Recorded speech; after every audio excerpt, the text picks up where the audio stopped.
बदल जाओ वक्त के साथ या फिर वक्त बदलना सीखो। मजबूरियों को मत कोसो, हर हाल में चलना सीखो। इस दुनिया में कोई ऐसा मुकाम या मंजिल नहीं है जो हमारी पहुंच से दूर हो। बस ज़रूरत है एक दृढ़ सोच की और अटूट हौसले की। अगर आपने भी अपनी ज़िंदगी के लिए कोई मुकाम या लक्ष्य बनाया है तो उस मुकाम को हासिल करने के लिए पूरी शिद्दत से जुट जाइए। निश्चित तौर पर आपका वक्त बदलेगा और आपको मिलेगी आपकी मंजिल। सुप्रभात, मैं हूं आपके साथ शालिनी खंडेलवाल। सबसे पहले नजर मुख्य गतिविधियों पर। प्रधानमंत्री नरेंद्र मोदी का पूरे भारत में 10 दिवसीय दौरा, 12 राज्यों और केंद्र शासित प्रदेशों में 29 कार्यक्रम। आज तेलंगाना में 56,000 करोड़ रुपए से अधिक की कई विकास परियोजनाएं राष्ट्र को करेंगे समर्पित। तमिलनाडु के पलक्कम का भी करेंगे दौरा। प्रधानमंत्री नरेंद्र मोदी ने मंत्रिपरिषद की बैठक की अध्यक्षता। बैठक में विकसित भारत दृष्टिकोण पर हुआ मंथन। मोदी 3.0 के 100 दिन के रोड मैप पर भी हुई चर्चा। पिछले 10 वर्षों में देश में 12,000 करोड़ रुपए के 12 लाख किलोग्राम नशीले पदार्थों को किया गया नष्ट, बोले गृह मंत्री अमित शाह। कहा, नशीले पदार्थों से मुक्त भारत भावी पीढ़ी के लिए सबसे बड़ा उपहार। रक्षा मंत्री राजनाथ सिंह आज करेंगे रक्षा उत्कृष्टता के लिए नवाचार रक्षा नवाचार संगठन डिफ कनेक्ट का उद्घाटन। स्वदेशी नवाचार को प्रोत्साहन देने और बढ़ती सुरक्षा चुनौतियों से निपटने के लिए साझेदारी को सुगम बनाने का उद्देश्य। और अल्पसंख्यक कार्य मंत्री स्मृति ईरानी ने जारी किए हज दिशा निर्देश। हज सुविधा मोबाइल ऐप की शुरुआत कर यात्रा को सुविधाजनक बनाने का प्रयास।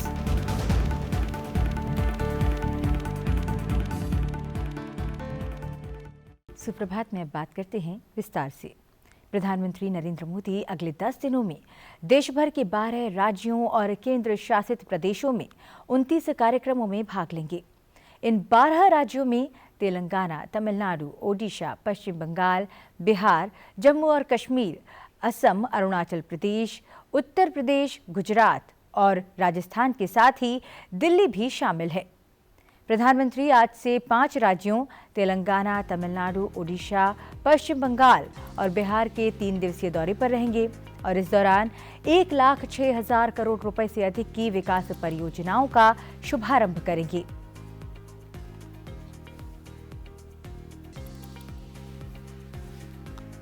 प्रधानमंत्री आज सुबह लगभग 10:30 बजे तेलंगाना के आदिलाबाद में 56,000 करोड़ रुपए से अधिक की कई विकास परियोजनाओं का उद्घाटन करेंगे और साथ ही उन्हें राष्ट्र को समर्पित करेंगे। इन परियोजनाओं में मुख्य परियोजनाएं बिजली क्षेत्र से संबंधित हैं। इन परियोजनाओं से तेलंगाना, झारखंड, छत्तीसगढ़, उत्तर प्रदेश, राजस्थान और कर्नाटक को फायदा मिलेगा। यात्रा के दौरान बिजली क्षेत्र के अलावा सड़क और रेल क्षेत्र की परियोजनाओं पर भी विचार किया जाएगा। प्रधानमंत्री नव विद्युतीकृत अंबारी आदिलाबाद पिंपल खुंटी रेल लाइन राष्ट्र को समर्पित करेंगे। वो NH 353B और NH 163 के माध्यम से तेलंगाना को महाराष्ट्र और तेलंगाना को छत्तीसगढ़ से जोड़ने वाली 2 प्रमुख राष्ट्रीय राजमार्ग परियोजनाओं की आधारशिला भी आज रखने वाले हैं। प्रधानमंत्री आज ही तमिलनाडु में कलपक्कम में भाविनी का भी दौरा करेंगे। भारत के परमाणु ऊर्जा कार्यक्रम में एक ऐतिहासिक मील का पत्थर चिन्हित करते हुए प्रधानमंत्री तमिलनाडु के कलपक्कम में 500 मेगावाट क्षमता के भारत के स्वदेशी प्रोटोटाइप फास्ट ब्रीडर रिएक्टर यानी PFBR की कोर लोडिंग की शुरुआत देखेंगे। इस PFBR को भाविनी यानी भारतीय नाभिकीय विद्युत निगम लिमिटेड द्वारा विकसित किया गया है।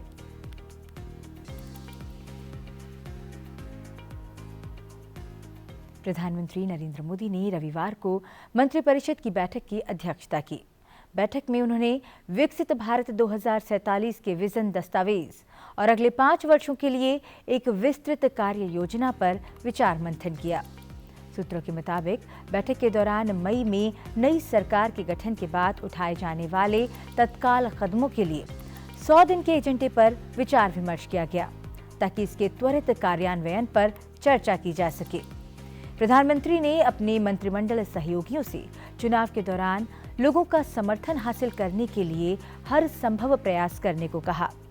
साथ ही उन्होंने विकास को बढ़ावा देने और समाज के सभी वर्गों का कल्याण सुनिश्चित करने के लिए अपनी सरकार द्वारा उठाए गए कई उपायों के बारे में बात की।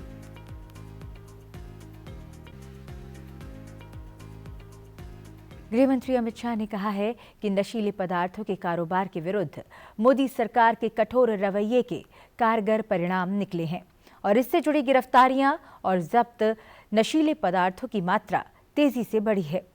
उन्होंने सोशल मीडिया पोस्ट में नशीले पदार्थों की समस्या से निपटने में सरकार की सफलता संबंधी 3 वीडियो साझा किए। गृह मंत्री अमित शाह ने कहा कि राज्य सरकारों और एजेंसियों के बीच तालमेल और सहयोग से राष्ट्रव्यापी व्यवस्था कायम की गई है। इस रणनीति के परिणाम स्वरूप नशीली दवाओं की बरामदगी और दर्ज मामलों की संख्या में वृद्धि हुई है।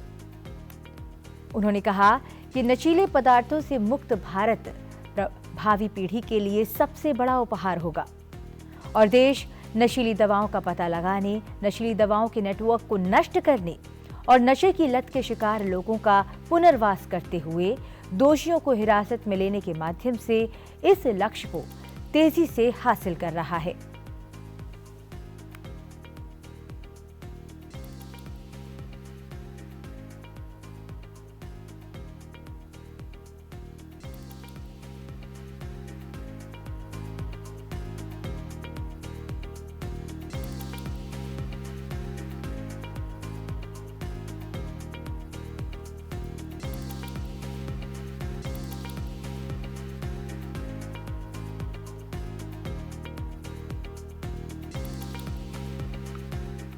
देश में पिछले 10 वर्षों में 12 लाख किलोग्राम नशीले पदार्थों को नष्ट किया गया है, जिनकी कीमत 12,000 करोड़ रुपए थी। आइए जानते हैं ड्रग फ्री भारत अभियान से जुड़े कीर्तिमान के बारे में। नशे की लत से सिर्फ तन, मन और धन की ही हानि नहीं होती, बल्कि इसका असर परिवार, समाज और देश पर भी होता है। नशे के व्यापार से होने वाली काली कमाई से देश विरोधी ताकतें और मजबूत होती है। कि नारकोटिक्स ट्रेड को anti social elements, anti national elements यानी असामाजिक तत्वों द्वारा नियंत्रित किया जाता है, जो राष्ट्र की शांति और सद्भावना को नष्ट करने पर तुले हैं। नशे के चंगुल में फंसे युवाओं को निकालने के लिए प्रधानमंत्री नरेंद्र मोदी ने नशा मुक्त भारत का आह्वान किया है। इस आह्वान को संकल्प बनाते हुए गृह मंत्री अमित शाह ने नशे के खिलाफ जीरो टॉलरेंस की नीति पर चलते हुए त्रिसूत्रीय रणनीति से नशे के कारोबार पर नकेल कसने की दिशा में काम शुरू किया और अनेक कदम उठाए, जैसे कि एनकॉड का गठन करना, एनसीबी को राष्ट्रीय स्तर पर नोडल एजेंसी बनाना, जेसीसी का गठन, दोहरे उपयोग वाली दवाओं के दुरुपयोग को रोकने के लिए स्थायी इंटर मिनिस्टेरियल कमेटी, एकीकृत डेटाबेस निदान, ड्रग्स ट्रैफिकिंग के ट्रेंड एनालिसिस एवं डेटाबेस मैनेजमेंट के लिए SIMS पोर्टल, राष्ट्रीय नारकोटिक्स K9 पुल की स्थापना, ईडी और अन्य खुफिया एजेंसियों द्वारा विश्लेषण व संपत्ति जब्ती इत्यादि। जो ड्रग के कारोबारी है, जो व्यापारी है, इसके सामने रूथलेस अप्रोच के साथ कड़ी से कड़ी कार्रवाई करते हुए हमने नहीं रुकना चाहिए। अगर ये करते हैं तभी जाकर इस लड़ाई को गति मिलेगी और लोग इस लड़ाई में आने से पहले अपने आप को 1000 बार सोचेंगे। वर्ष 2006 से 2013 और 2014 से जून 2023 के बीच नारकोटिक अपराधियों की गिरफ्तारियों में 321%, कुल दर्ज मामलों में 199% और ड्रग सीजन में 2 गुने से भी ज्यादा की बढ़ोतरी हुई है। इसी नीति के तहत दूरस्थ पहाड़ी क्षेत्रों में अफीम और गांजे की अवैध खेती पर रोकथाम के लिए ड्रोन, सैटेलाइट और अन्य आधुनिक तकनीकों का इस्तेमाल कर एरिया मैपिंग के निर्देश दिए गए हैं। अवैध खेती की पहचान के लिए एनसीबी बिसाग एन की सहायता से वेब पोर्टल और मोबाइल ऐप भी विकसित कर रहा है। वर्ष 2020 से 2023 के बीच एनसीबी व अन्य एजेंसियों ने 35,592 एकड़ अफीम और 82,691 एकड़ गांजे की खेती को नष्ट किया है। पकड़े गए ड्रग्स का दोबारा उपयोग में आना भी एक बड़ी समस्या थी। इसका समाधान करते हुए गृह मंत्री अमित शाह ने इन मादक पदार्थों को नष्ट करने के लिए एक विशेष अभियान शुरू किया। इस अभियान के तहत आजादी की 75वीं वर्षगांठ के उपलक्ष्य पर 75 दिनों के दौरान 75,000 किलो मादक पदार्थों को नष्ट करने का लक्ष्य को सफलतापूर्वक पूरा किया गया। इतना ही नहीं, लक्ष्य से आगे बढ़ते हुए 12,512 करोड़ रुपए के 12,19,399 किलो जब्त ड्रग्स को नष्ट किया जा चुका है। गृह मंत्री अमित शाह की उपस्थिति में विभिन्न कार्यक्रमों के दौरान देश भर में जब्त ड्रग्स को नष्ट किया गया। जैसे बेंगलुरु कार्यक्रम में 9,298 किलो, चंडीगढ़ में 31,000 किलो, गांधीनगर में 12,438 किलो, गुवाहाटी में 40,000 किलो और नई दिल्ली में 1,44,000 किलो ड्रग्स। ये गृह मंत्री अमित शाह के कुशल, समर्पित और दूरदर्शी नेतृत्व का ही परिणाम है कि नया भारत नशीले पदार्थ और उनके कारोबारियों को धरपकड़ और पकड़े गए ड्रग्स को नष्ट करने के नए रिकॉर्ड व कीर्तिमान बना रहा है। स्वदेशी नवाचार को प्रोत्साहन देने और बढ़ती सुरक्षा चुनौतियों से निपटने के लिए साझेदारी को सुगम बनाने के लिए आज रक्षा उत्कृष्टता के लिए नवाचार रक्षा नवाचार संगठन डिफ कनेक्ट का आयोजन किया जाएगा। इस कार्यक्रम का उद्घाटन रक्षा मंत्री राजनाथ सिंह करेंगे। डिफ कनेक्ट 2024 देश के रक्षा नवाचार परिदृश्य में एक महत्वपूर्ण भूमिका को दर्शाता है, जो सशस्त्र बलों, रक्षा उद्योग के नेताओं, स्टार्टअप, शिक्षाविदों और नीति निर्माताओं सहित प्रमुख हितधारकों को एक ही मंच पर प्रस्तुत करता है। इस कार्यक्रम का उद्देश्य अर्थपूर्ण जुड़ाव को बढ़ावा देना, अत्याधुनिक तकनीकों का प्रदर्शन करना और ये रक्षा क्षेत्र में सहयोग, नवाचार और उद्यमिता को प्रोत्साहन देने के लिए एक साझा मंच के रूप में काम करने को तैयार है। यह आयोजन रक्षा क्षेत्र में भारत के अग्रणी उद्योगों से बड़ी संख्या में नव प्रवर्तकों और निवेशकों को आकर्षित करेगा।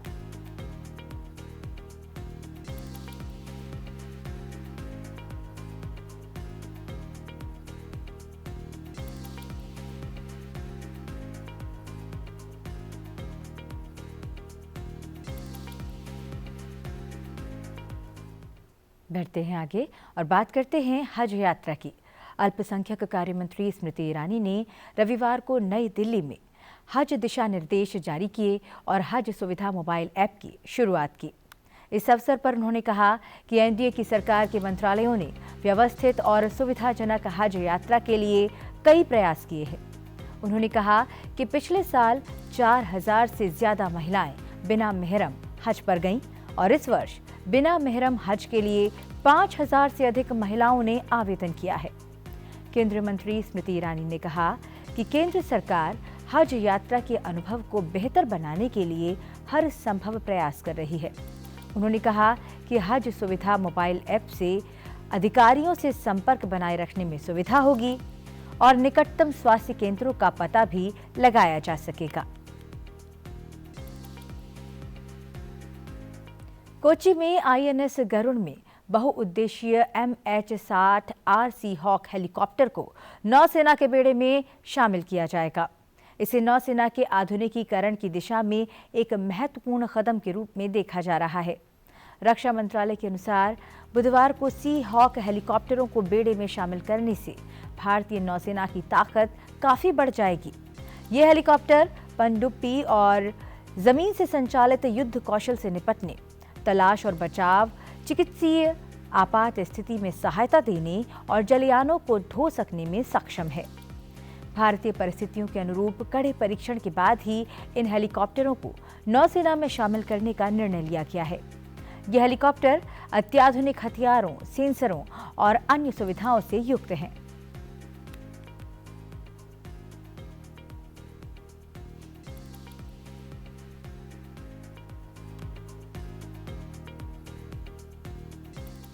केंद्रीय सूचना प्रौद्योगिकी और दूरसंचार मंत्री अश्विनी वैष्णव ने कहा है कि भारत अपनी डिजाइन क्षमता और 10 अरब डॉलर के प्रोत्साहनों के साथ अगले 5 वर्षों में वैश्विक सेमीकंडक्टर क्षेत्र में एक मजबूत ताकत बनकर उभरेगा। उन्होंने कहा कि वैश्विक विनिर्माता भारत में नए फैब और इकाइयां स्थापित करने के लिए आकर्षित होंगे और इस क्षेत्र में ताइवान, दक्षिण कोरिया और चीन जैसे देशों का दबदबा कम होगा। उन्होंने कहा कि वैश्विक कंपनियों की सोच अब बदल रही है और वे भारत में जल्द ही निवेश करना चाहती हैं। केंद्रीय मंत्री अश्विनी वैष्णव ने कहा कि बेहतर तरीके से तैयार नीतियों की वजह से विनिर्माता यहां नई फैब यानी सेमीकंडक्टर फैब्रिकेशन संयंत्र इकाइयां लगाना चाहते हैं। ऐसे में वे संबद्ध क्षेत्रों में निवेश कर रहे हैं।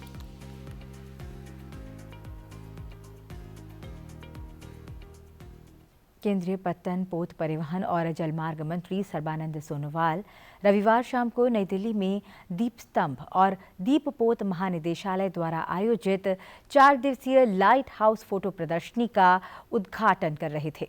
इस प्रदर्शनी का उद्देश्य लाइट हाउस टूरिज्म को बढ़ावा देना है। मंत्रालय ने कहा कि वो देश के सभी लाइट हाउस को पर्यटन स्थलों में बदलने के लिए प्रतिबद्ध है और ऐतिहासिक लाइट हाउस को पर्याप्त सुविधाओं के साथ पुनर्निर्मित किया जा रहा है। प्रधानमंत्री नरेंद्र मोदी ने 28 फरवरी को पूरे देश के 75 लाइट हाउस में पर्यटन सुविधाओं का उद्घाटन किया था।